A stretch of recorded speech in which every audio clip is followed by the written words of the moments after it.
rating the 10 games on Steam with the highest concurrent player count of all time. Some of them are still played today. Actually, most are. Some not as played. One of them is literally just a scam for the creator to make money from the Steam marketplace. But either way, I'll be rating each of them. Starting with the number 10 spot, reaching 917,000 players on June 20th, 2024, is Banana. That scam that I mentioned?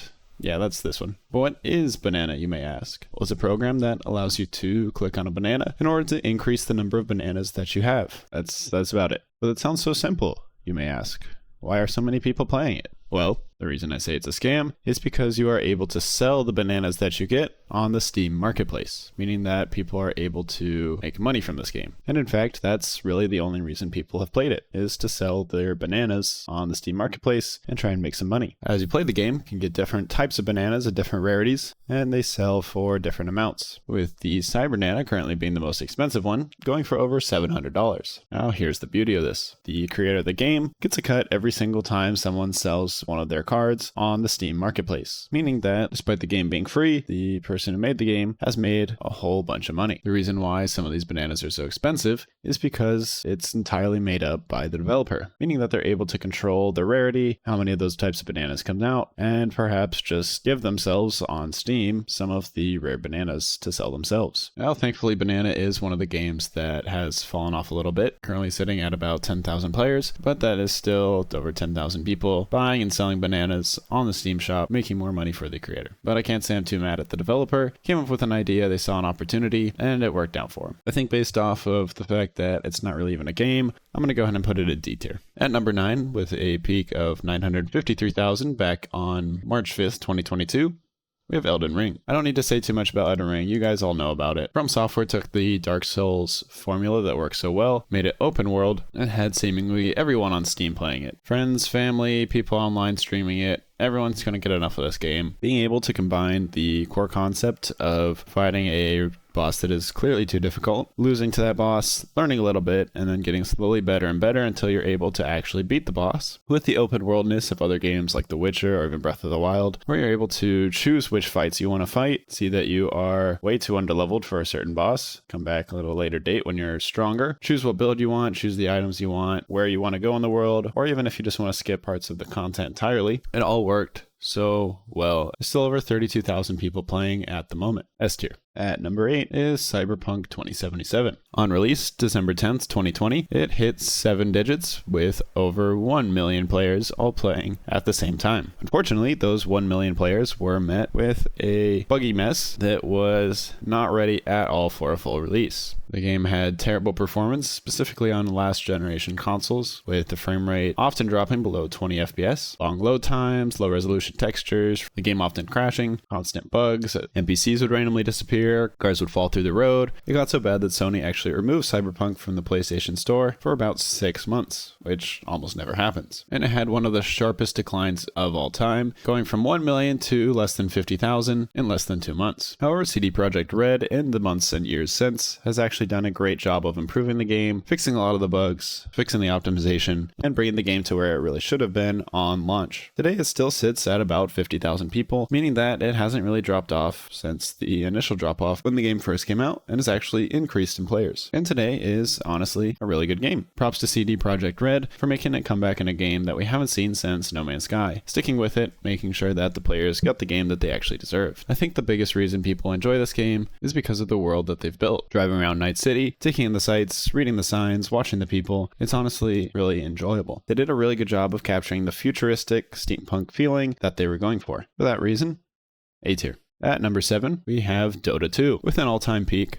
of nearly 1.3 million players back in March of 2016. Dota 2 still sits at a healthy player base, currently sitting at about 750,000 players. Before rating this game, I do have a confession. I used to be a League Andy. I used to spend a lot of my time playing League of Legends. And while I have tried Dota a couple of times, I have definitely never actually really gotten into it. So I'm only really explaining this one from an outside perspective and what I know about League. But they're both two of the most popular MOBAs on the market, so I think some of that translates over. Being called the N-word by a 14-year-old who ganks you only to die under tower, it was a similar experience that you'll have in both games. Dota 2 and MOBAs in general are one of the most, if not the most toxic genre of game. If you play for more than a few games, you'll know exactly what I'm talking about. However, there is a reason that these games are so popular with so many people still playing them today. so I'll give it B tier. It is hard to recommend just because of the community, but it is still a fantastic game with lots of replayability. Just make sure you know what you're getting into before you start. At number 6 is one of the games that has fallen off the most on this list, and that is Lost Ark. At a peak of 1.3 million in February of 2022, and today sits at about 10,000 players. As soon as you launch the game, you do feel almost hooked by the fast-paced combat. It feels very smooth, very good to pull off, a lot of bright lights, a lot of big damage numbers coming up, but that pretty quickly wears off and starts to feel repetitive. And because it is a Korean MMO, it does hit a point very quickly where you have to either grind like crazy or spend real money to get ahead. It was originally launched in Korea in 2019 before being moved over to the rest of the world in 2022. And while some people still play it, it's definitely not as popular as it once was.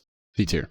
Number 5 is possibly the most surprising for myself, which is Monster Hunter Wilds. Not surprising because it's a bad game or anything, but just because of how much the series has grown from Monster Hunter Worlds to Monster Hunter Wilds in terms of the player base. Hitting an all-time peak of 1.3 million in March of 2025, it now sits at about 16,000 players. Collect gear, collect resources, spend hours trying to take down a single dinosaur. What more could you ask for?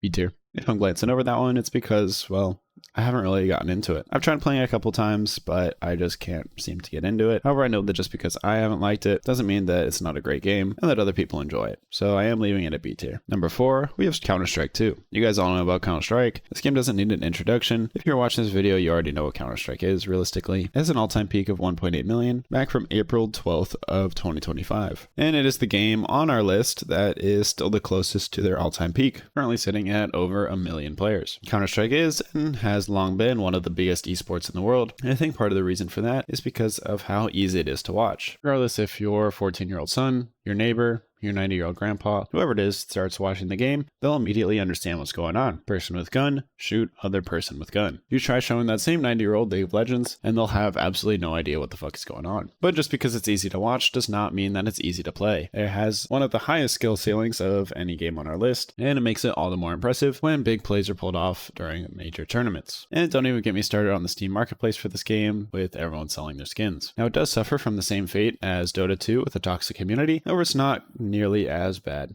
A tier. And number 3 is Palworld, with an all-time peak in January 2024 of 2.1 million players. Currently has about 700,000 people playing and jumped very quickly onto the scene. This one's interesting because it has quite the history going back and forth with Nintendo. Nintendo definitely did not enjoy what they were doing with their pals and the resemblance that they had to Pokemon, as well as being able to catch them in Pal Spheres, which are basically Pokeballs. However, Pocket Pair, the creator of Palworld, had a good reason to do this. For the last 20 years, the Pokemon games have not really innovated at all and are still stuck in the past, with their open world games looking like they came out in 2005. There's so much potential there, so much love for the IP, so much passion in the fans. They needed something new, and that's where Palworld came in to fill the gap, really taking some of the ideas that the fans have been asking for years and running with it, taking the lovely Pokemon creatures, or in this case pals, and allowing you to really do whatever you want. You want to give them guns and have them shoot each other? Go for it. You want to capture actual human slaves, tie them up, and beat them with a stick? You can do that. Build a base and have your pals live together? Absolutely. This one is well deserved, and I completely understand why so many people are playing it, especially with their 1.0 release recently coming out and sitting at a 94% positive review on Steam. A tier. The number 2 highest game on our list is Black Myth Wukong, hitting 2.4 million players in August of 2024. It sits currently at about 10,000 players, but it's understandable because it is a single player game. Once you beat it, it's kind of over. There's not too much replayability there. Now, unfortunately, I have not actually had the chance to play this one, so I can only speak on what I've seen, but it's been on my wish list for a long time, basically ever since it came out. Game graphically looks beautiful, combat is amazing, story isn't fantastic, bringing Chinese culture to the West, and who doesn't love a monkey with a stick?